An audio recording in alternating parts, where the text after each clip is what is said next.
So I believe the chaos function homework says something to the effect of if you can run Python from the command prompt, do this, that, and the other.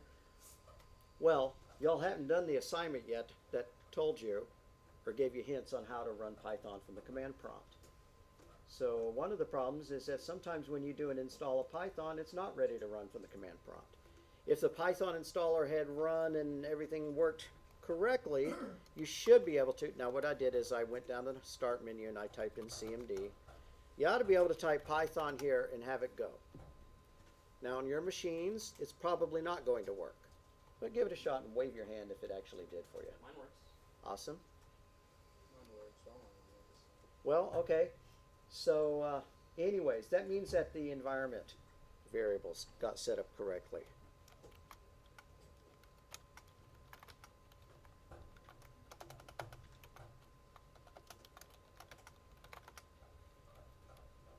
So you can tell if your environment variables are set up correctly. Oh, by the way, if you get Python to load, like I did, and then you want to break back out of it, you type quit, parentheses, into parentheses. Now you're out of it.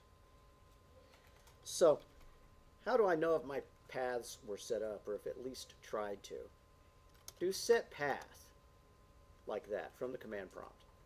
And you don't really have to do this. You can just follow along on the screen if you want. But if you type set path, it shows the search path. Python should be in there. Very right. At the bottom, I think. Yeah. So along with, PuTTY, a TTY client and stuff like that.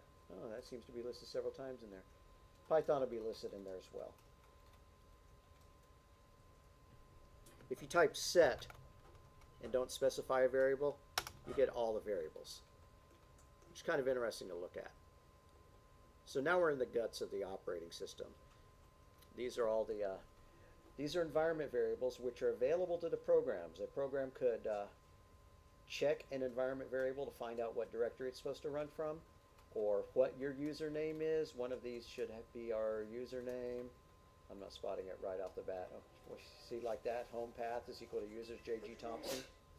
So your program can be customized via user by environment variables. Now, how do you set your own environment variables? Seems to differ a little bit based on operating system. If I go to Control Panel and I type environment up here, it says edit the system environment variables. I can't do it. But you can poke around there, but I would take a lot of care if you're going to do that. If your machine's not configured with the environment variable set up correctly after you've installed Python, I would reinstall Python and check, watch very carefully to make sure that you've checked every checkbox that it offers or whatever. I haven't done it on the PC recently. And if that still doesn't work, then Google up Python environment variables Windows and see if it gives you any hints or whatever. So the problem is that we hadn't done the assignment yet that tried to get us using the environment variables. Excuse me, trying to use Python for the command prompt.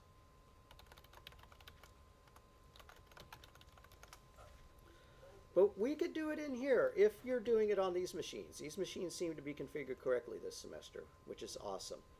I'm going to close that and I'm going to launch Python again, or go to CMD and type in idle. No, I'm not going to type in idle yet. Oh, check it out. Idle is not in the environment variables, but Python itself is. Well, that's okay. That's okay. If we wanted to launch idle, we'd know how to.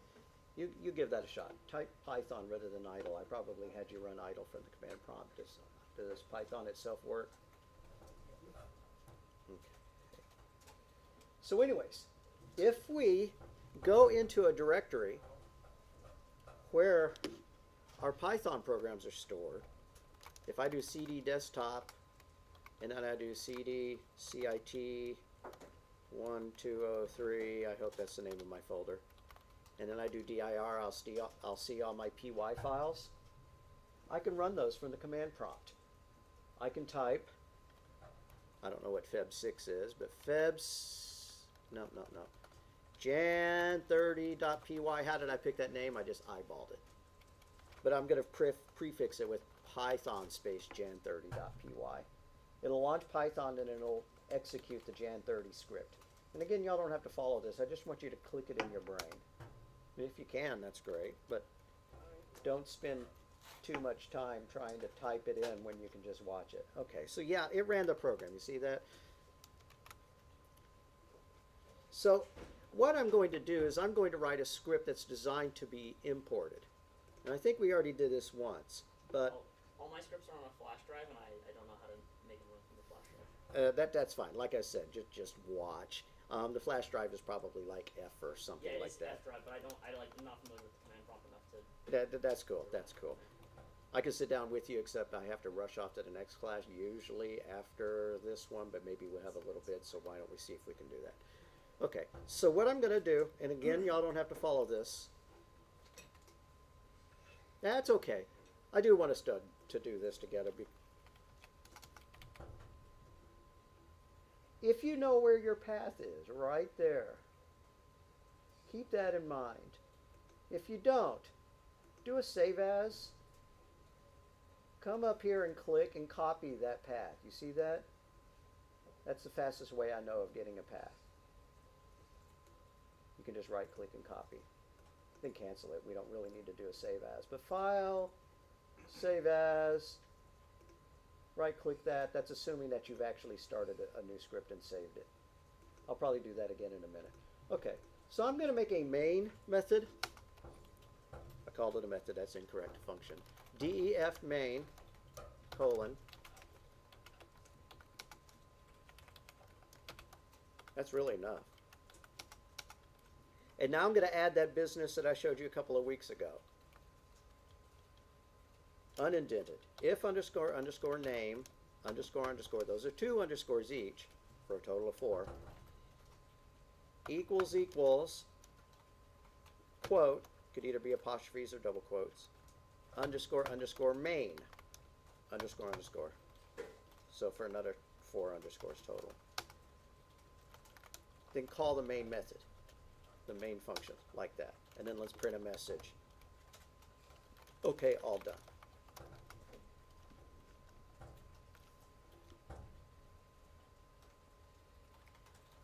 So now when I run it, if I didn't make any typos, it'll do something. It printed the values equal to 0.004, and then all done.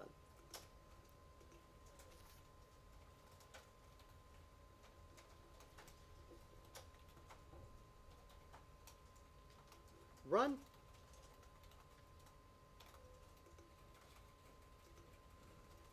Once you can get it to run, try running it from within the shell. Just type main parentheses again.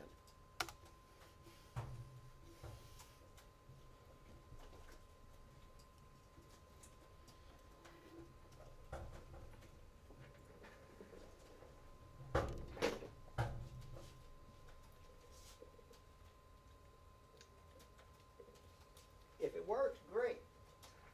What it means is that after we ran it, this function was still in memory. So we can invoke it straight from the shell. Now that wouldn't work if we just opened up the Python shell and we hadn't run this program. If that was the case, we would need to import this. And that I'm going to demonstrate, and it's one of those things that I don't care if you actually get it to work or not, because it's a lot of seeding and this and that. So what I did is I opened the command prompt. Remember how to get your path? Do file, save as, click up in the directory path up there, right click, copy, then open your command prompt, do the Windows thing, type in CMD, then type CD, and then right click paste, and it'll take you straight to that directory, assuming it's on the same drive. If it's like on the D drive or the F drive or something like that, you would have to prefix it, like you'd have to type in F to switch to the F drive or D or whatever. Okay. For those of y'all using the school computers, you wouldn't have to. Okay, if I do dir, I'm going to see that I'm in the right directory now. There is my Feb13 module. However, I don't know what to do with that space there. I'm going to rename my code to not have a space in it, just because I don't know how to handle that. I'm going to do a file, save as, and call it Feb13 without a space. And again, it's okay if you're not doing all this, or if it gets stuck. If you hit a stumbling point, just watch. Okay. Why did I do that? Because I'm going to launch Python, and then I'm going to do an import statement. And I didn't know how to import it with the space there. Maybe I could have just surrounded it in quotes. Okay, so I'm going to do Python. And then once the shell is up, since I'm in the right directory now, I should just be able to do from February 13.py import main. Okay, excuse me. From, I did this the last time, February 13 import main. Leave off the .py. And now I can run main because I've imported it. There. So if that worked for you, great. If not, just remember that if you're in the same directory as your script and then you load up Python, then you could run an import directly from there and you could execute your script directly from there. Now, one thing to notice about that is that when I ran this, let me bang that over to the side. When I ran this code from here, it printed OK, all done after it printed the value. But when I typed in main here, it just said value and it didn't print all done.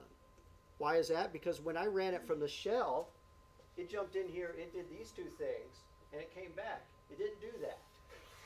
It didn't need to because I didn't tell it to call nothing. I told it to go into main. So it just printed out our number and came back without printing this. But when I ran it from this one, when you run a file, what it does is it looks for the first unindented line of code, and then it runs from there. And so, yeah, the name did equal main, then it called main, came back and printed all done. Hope that makes sense. If you didn't get it to work, toss your hands up in the air, it's all good. I want you to have these concepts. That's more important than taking 15 minutes of time wandering around absolutely nailing it down. There is a homework assignment about getting this to work from the command prompt where I did a video for it. Watch the video, kind of play along.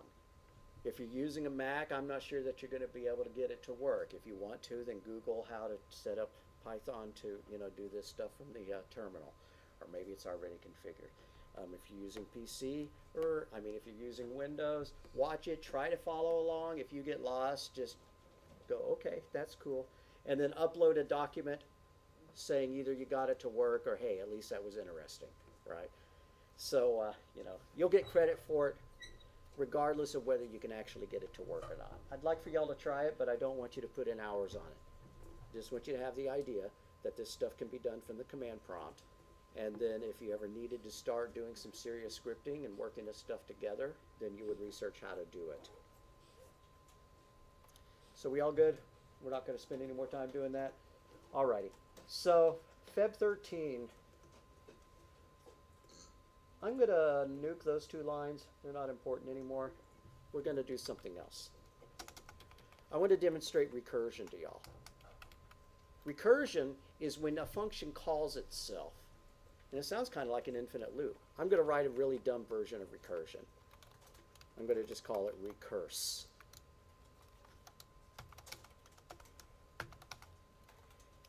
All it's going to do is print hi, and then it's going to call itself. So, if main calls recurse,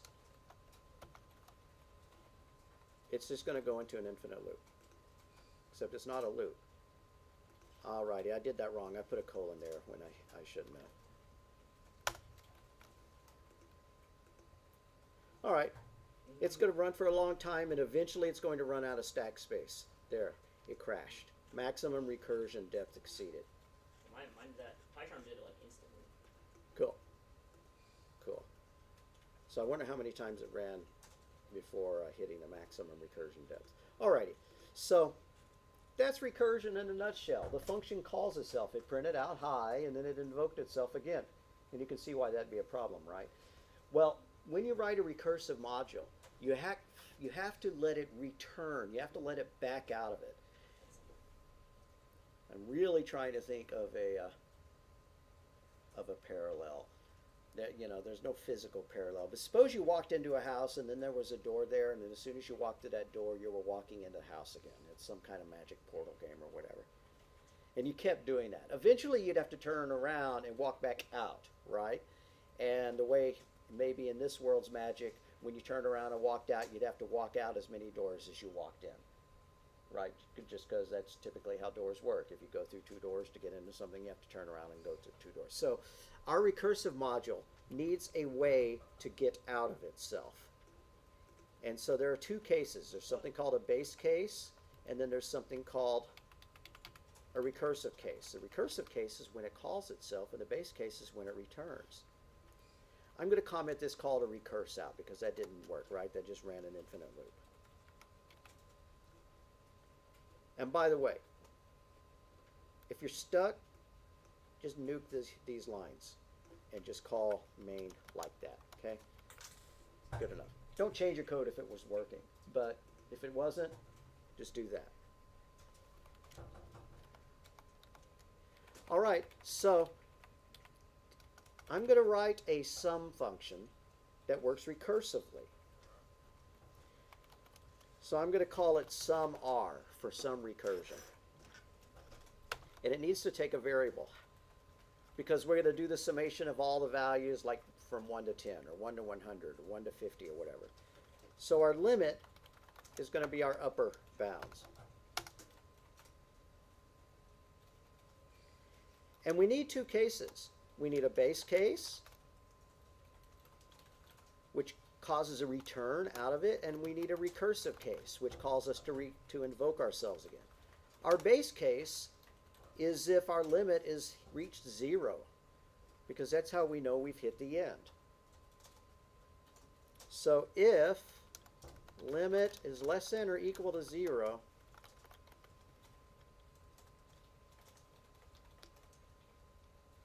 my brain just broke. Let me cheat.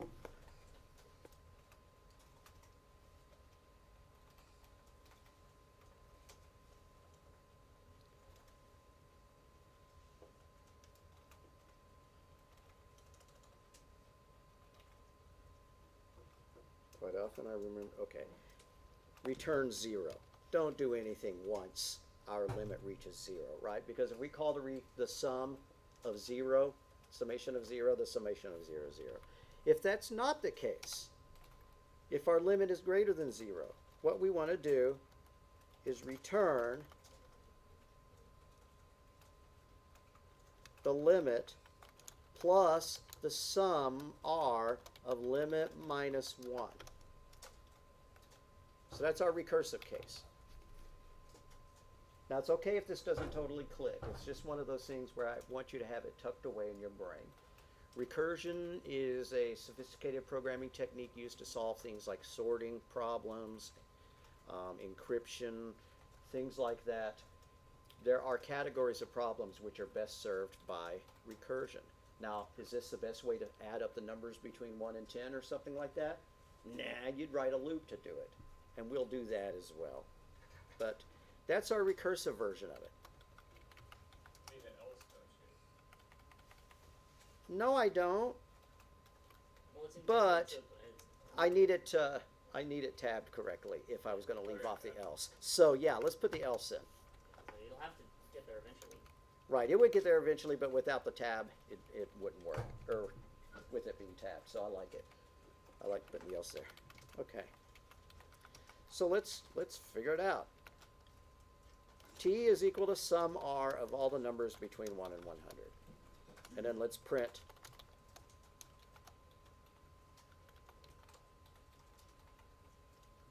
summation 100 equals end quote, comma, T. Just to make sure it works. Would that have worked the way you had it? After the return? A return after a return? No, because it would, well, It- it would always return 0 or nothing, and so it would just. Yeah, we would get a none if it even ran. I mean, it's easy to test. Delete those two lines, see what it returns. But it's not going to return the right thing. Yeah, it says none. And the reason why is because with this lined up with that one, It pretends it's part of the same code block. So it never gets to the second line. So it never gets to that line. So we would have to do that so that it would not be part of the if code block. So that'd be the second way to fix it. Backspace that return. Don't do both. Don't put else and then backspace it. Okay, so if we run it, it ought to say, if I recall, 50-50. Yeah, there we go. That's a recursive way of writing a summation loop. And if we think about what it's doing, it comes in here, it invokes the summation function, passing in 100. The base case is 100 less than 0? No, it's not. So return 100 plus, and then it calls itself with limit minus 1, which is 99. So it comes back in here with 99. Is 99 less than 0? Nope.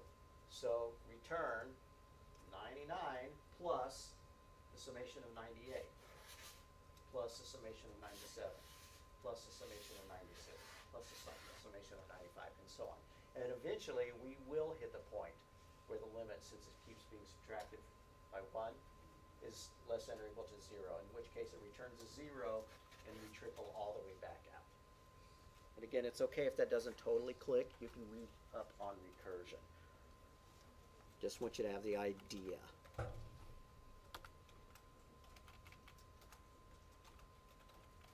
Okay, so let's write a sum function that uses a loop instead.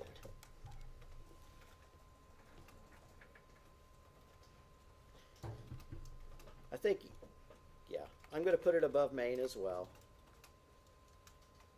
I'm going to do define sum L, that's an L with not a 1, although as long as you called it the same thing, it'd be okay, limit.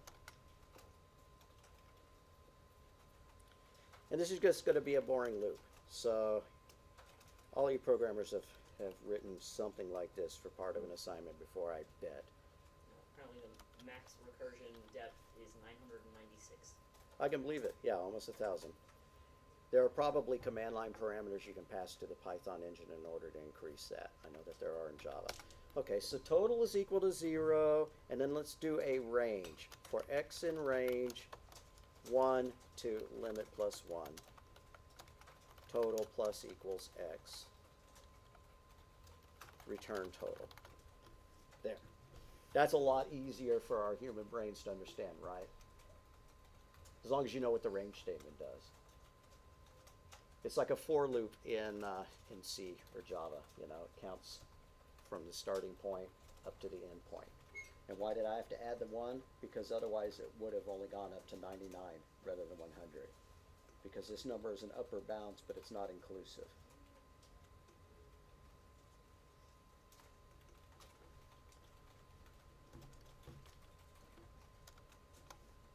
So why don't we call that function as well? I'm just going to copy and paste those 2 lines. So t is equal to sum r, print it out. T is equal to sum l, print it out. And hopefully they equal the same thing. Be a drag if they don't. All right. So those 2 methods are equivalent. And a lot of the times, things that you can do with recursion, you can also do with looping. Now there is a paradigm of programming known as functional programming. And in functional programming, your goal is to eliminate all the use of state variables. And this has a state variable. Total is a state. That this function doesn't really have a state variable. It looks like it does, but we're never storing a value in here, right? We never have an assignment. We never say total is equal to 0 or whatever. So this is a stateless function. So in functional programming, you do a lot of recursive functions. I'm not sure of the compelling reason to use functional programming. I am not enough of a computer science god in order to know why you would do functional programming rather than this kind, why you want things to be stateless. I can guarantee that there's no game that you install on Android or iOS or on your Windows or PlayStation or whatever that are written with functional programming. But I'm sure that for some theoretical stuff, it's a good idea. All right, I do want to make sure that people have this running so far, because I keep saying it's okay if it doesn't run, but y'all are going to get frustrated if you don't get something working. So let's pause the recording. Numbers, lists of numbers, then it really wouldn't matter how you sorted it. 100 entries or something like that. But if you have 10,000 numbers you need sorting, it's a really big deal. Okay, I think I want to close this one and start a new one. What I'm going to do now is to play with some string functions. We're still on the idea of functions. We have written some functions here. I'm just going to close that guy and start a brand new one. I'm going to launch idle again if that closes idle for you completely.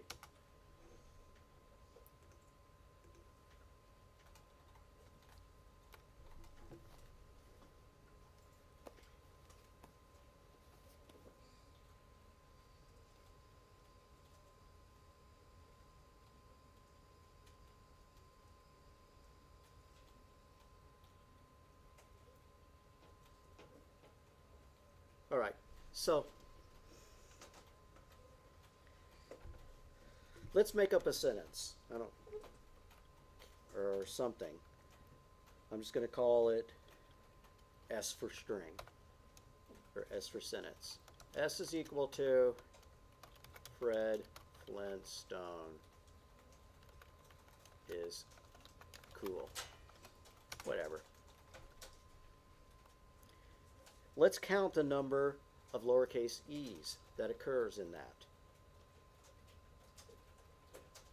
I'm just going to use C. Like I've said before, probably.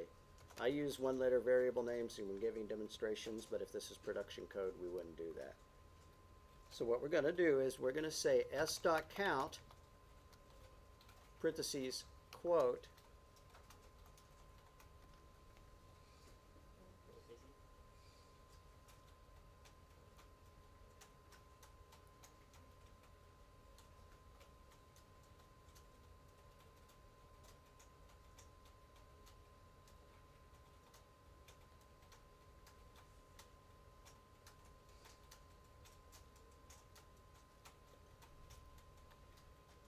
count the number of lowercase e's. And then let's just print that out. Now to my eyes, it looks like we have 2 lowercase e's.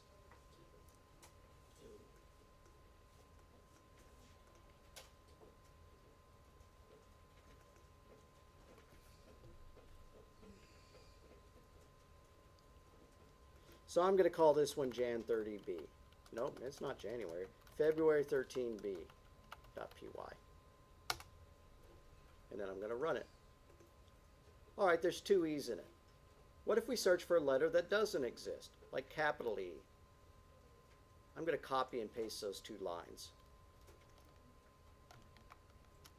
Copy that stuff, paste it, change that to a capital E, and then run it. There aren't any capital E's. All right. That's one way to do it. What if we wanted to print something if there was the word cool in it, and we wanted to print something else if the word cool wasn't in it? Well, there's 2 ways. You could do this. If s.count, parentheses, quote, cool, end parentheses, end quote, in parentheses, is greater than 0. You see what we're doing there? Print really cool, else, colon, print uncool, end quote, in parentheses.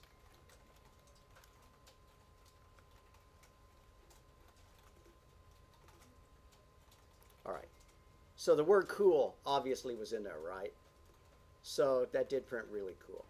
And we could prove that it works by making that an uppercase C, right, in our data, and then when we ran it, it would print uncool. But that's kind of of overkill. We could just do this.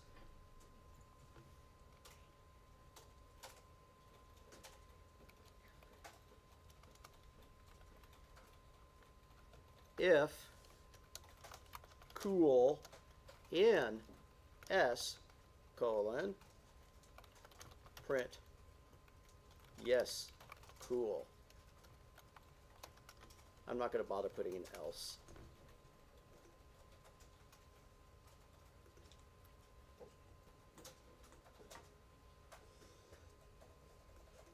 All right, so that's a shortcut way of checking to see. And this syntax works whether you're dealing with a list or whether you're dealing with dictionaries, that kind of thing, all sorts of data types, not just strings.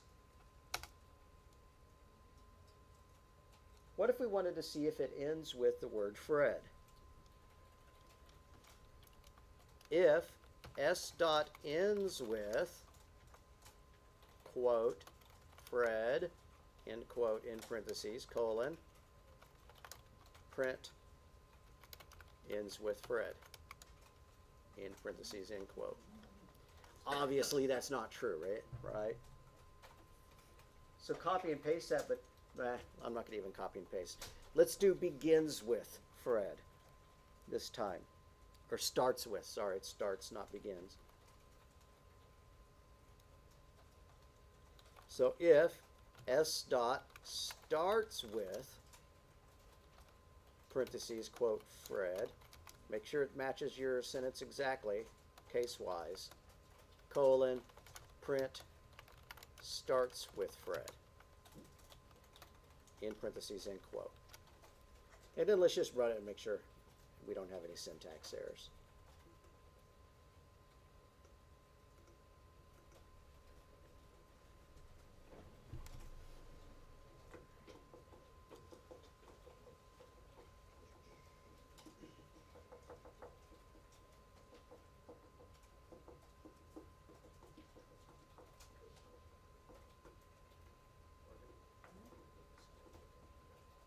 Why did we get starts with Fred or ends with Fred? Oh, or Fred. Alrighty.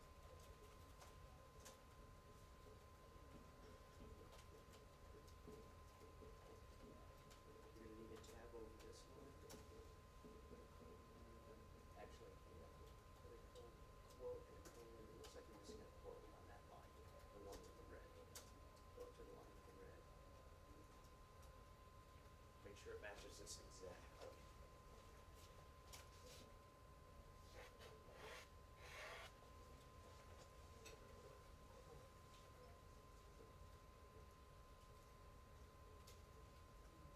Okay, just put in a quote there rather than a colon. Let's see which way.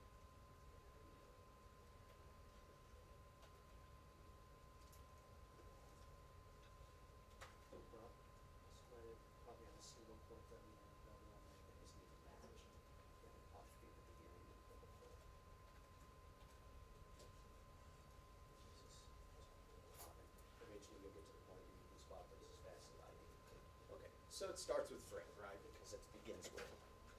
Okay, so those are common functions used with strings.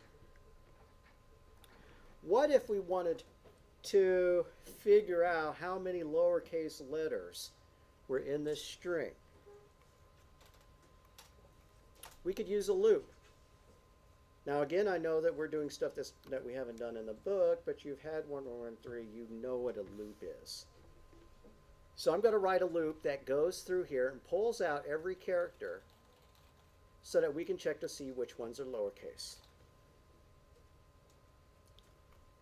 So how about for x in range, not rage, for x in range, let's get the length of the string. len parentheses s in parentheses, one more in parentheses colon.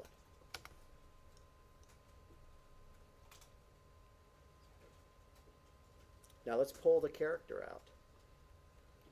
ch, standing for character, is equal to s square brace x in square brace, colon, Isn't that for lists? no colon. What am I putting a colon there for? All right. Did I make another mistake? Or we good now? No, it points out the letter. Yeah, so we got the letter there. Strings. So we've extracted the letter at that position. The first one is at position 0. The second one is at index 1. The third one is at index 2. Now let's check to see if it's lowercase. If ch dot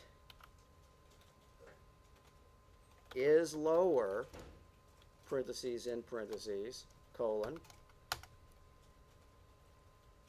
I don't know, let's just print it out. Print CH.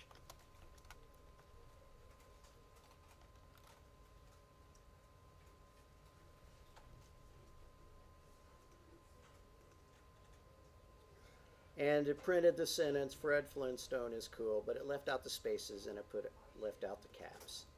Spaces are not lowercase. Yep, spaces are not lowercase, numbers are not lowercase, uppercase numbers are not lowercase. So we have other functions like that besides is lower. The obvious one would be is upper, right? But there are others.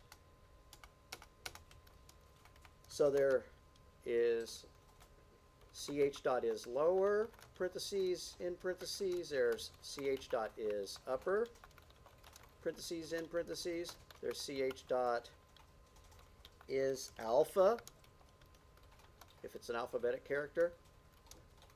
If it's a letter, how about that? Ch dot is digit.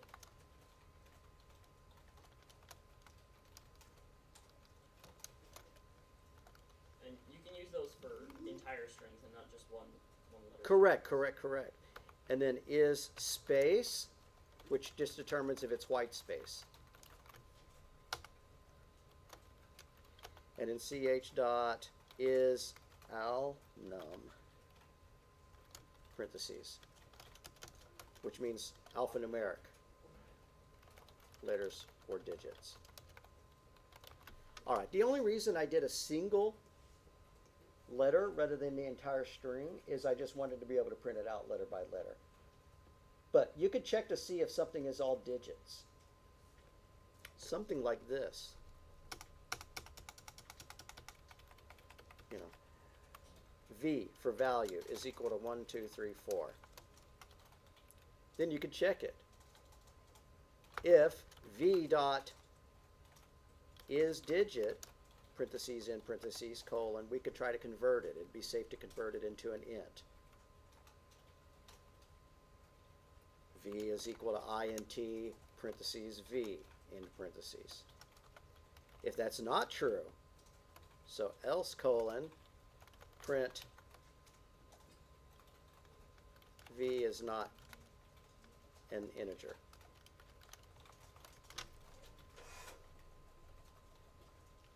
That's a good way. Well, no, I won't say it's a good way. That's a way of checking to see if you have some valid data. Meaning you were looking for a whole number and you got a whole number. Oh, I guess I should have printed V out, right? Let's print V out after we extract it. So I'm going to add a line above that else. Print V, just so that we have something. It ought to print 1, 2, 3, 4. All right, so print it out 1, 2, 3, 4. You could use this to validate your data. The problem with it is that, what if your data is more complex? What if you wanted to what if you wanted to convert it to a float? If you change this to 12.34, is digit's not going to work. Because annoyingly, a decimal point is not considered a digit. And I say annoyingly, but what if it was improperly formatted like that, right? 2 decimal points is definitely not a floating point number.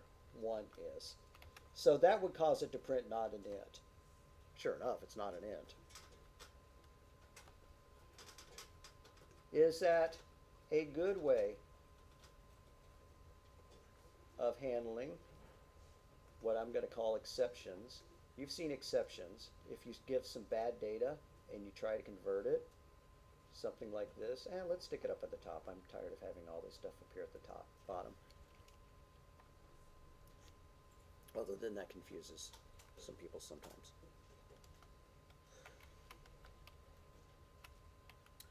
Anybody have typo correction they need to do on this part right here? Because I don't want to blaze on and go up to the top if you didn't get that working.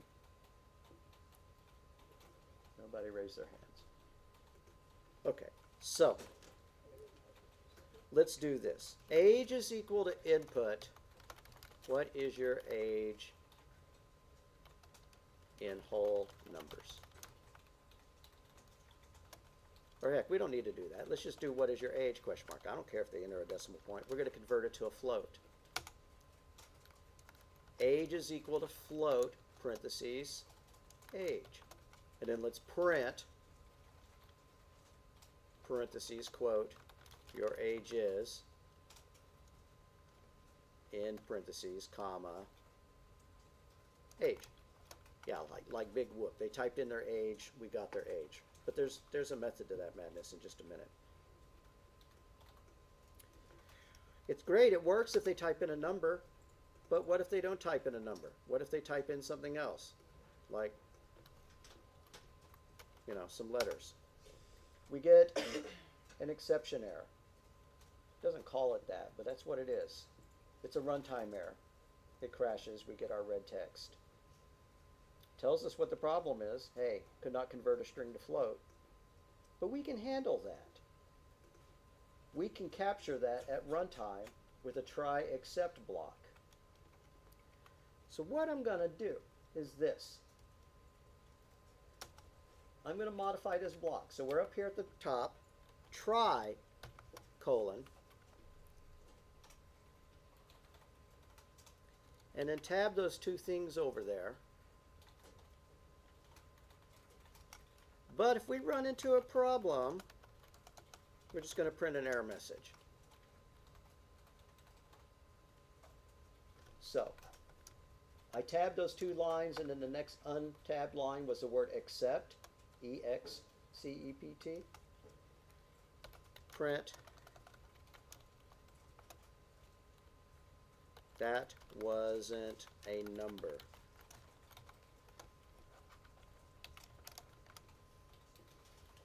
And you would probably put that in a loop, something like that, so that you would ask them over and over for good data.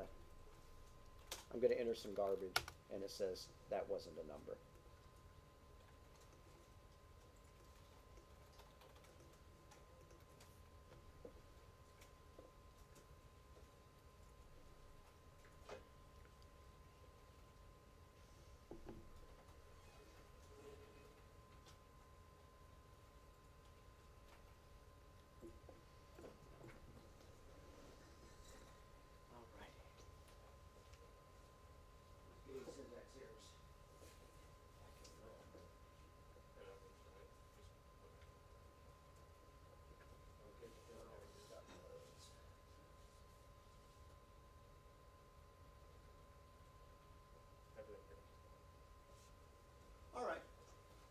So let's write a function that demands or does not exit until they enter good data. And once you write this function, you can just cut and paste it into all your code. So from this point on, your program should not crash if you ask for a number and I type in bad data, because you know how to cope with it. You just have to use the code that we're going to write. So let's call our function input num. And let's accept a string that we're going to print out. So define input num, parentheses, s into parentheses, colon.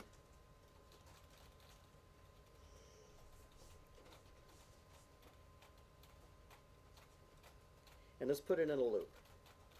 It's just going to be a good old infinite loop.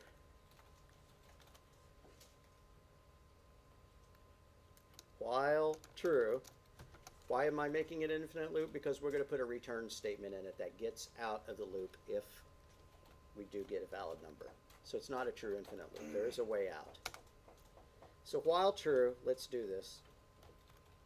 In for number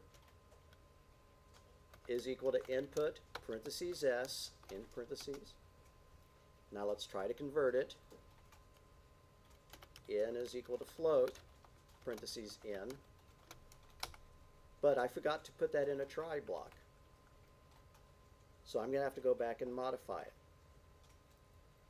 which means I'm going to have to tab those two lines over. So try, colon, and then those two things needed to be tabbed over. So I just added that line, which meant that I had to tab these guys over. Don't add the red marks. I'm just doing that to make it easy. But if we have good data, we can return. So return in. If we don't have good data, backspace one layer, go back, dedent from that point. Then we're going to print out our error. Print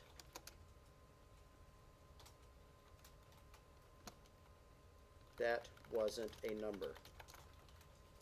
Parentheses, excuse me, end quote, parentheses.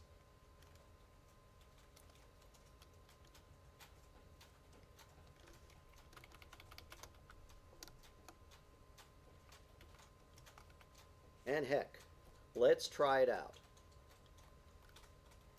FAV for favorite is equal to input num, and I backspaced all the way out for this one. Parentheses, quote, what is your favorite number? And then let's just print that. Print fav. Now, if we've typed this without syntax errors, we're going to find that this function doesn't ever return until they give in and type in a good number. Something that converts cleanly. What is your favorite number? Blah, blah, blah. Nope, that wasn't a number. What is your favorite number? Space enter. That wasn't a number. What's your favorite number? Oh, all right, 12.12. That wasn't a number. Okay, I give in, 12.12. And I do type in good data, and so it prints it out. So you can use this function in any of your programs that are command line based, where you want to validate to make sure that you get good data. So from this point on, you don't really have much of an excuse for crashing if they type in a non-numeric value when you ask for a number. You just, instead of using the input function, you use your new input num function.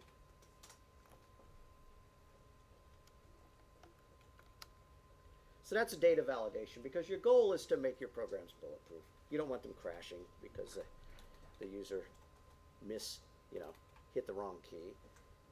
It'd be a real drag if you were online and you were doing some shopping and it asked for a credit card number and you accidentally put a letter in there and it crashed, the Amazon server. So you don't want that.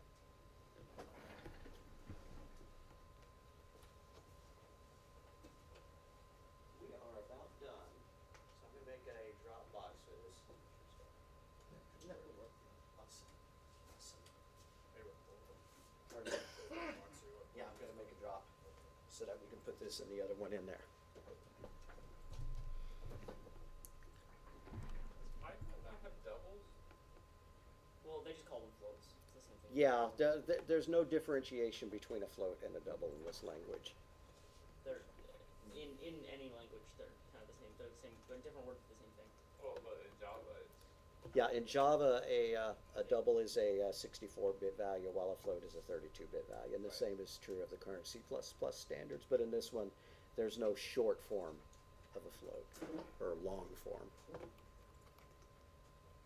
Alrighty, so Dropbox, Dropbox, Dropbox.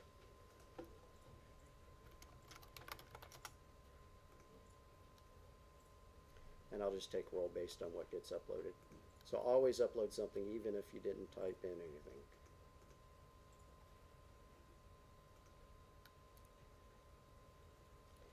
So what I've been hammering in on today and on last week is the idea of functions. I just want you all to be real comfortable.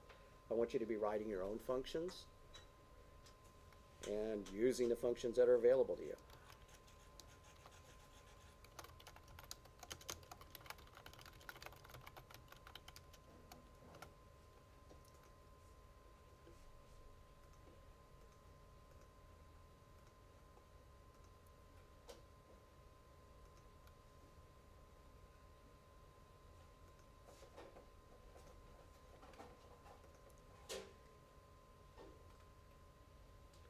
All right, guys, if you refresh your assignments folder, there's a D now.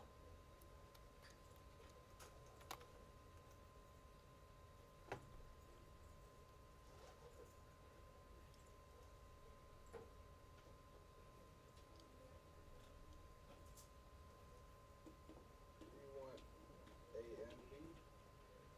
Yeah, I would give me both the Feb 13 and then the Feb 13B.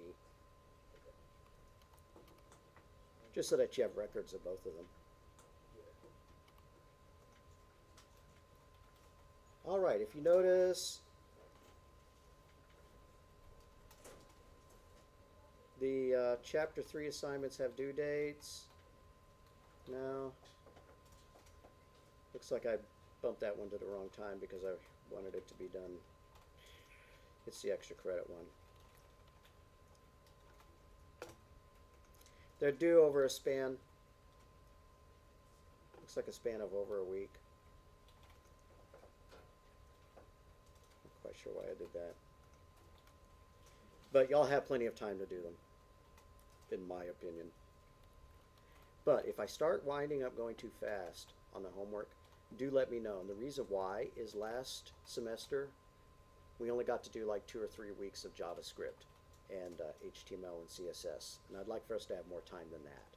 So I'm trying to push this a little bit faster than I have in previous semesters, but that doesn't mean I want to push so fast that we don't, our wheels start flying off of our axles. That's not the goal. Do we have a test or a quiz or anything? The quizzes. Yeah, we should have quizzes. I don't see them here. I will upload them and post a notice about it tomorrow. Okay. So that the idea is that you can retake them several times in order to get 100, so they're just study guides.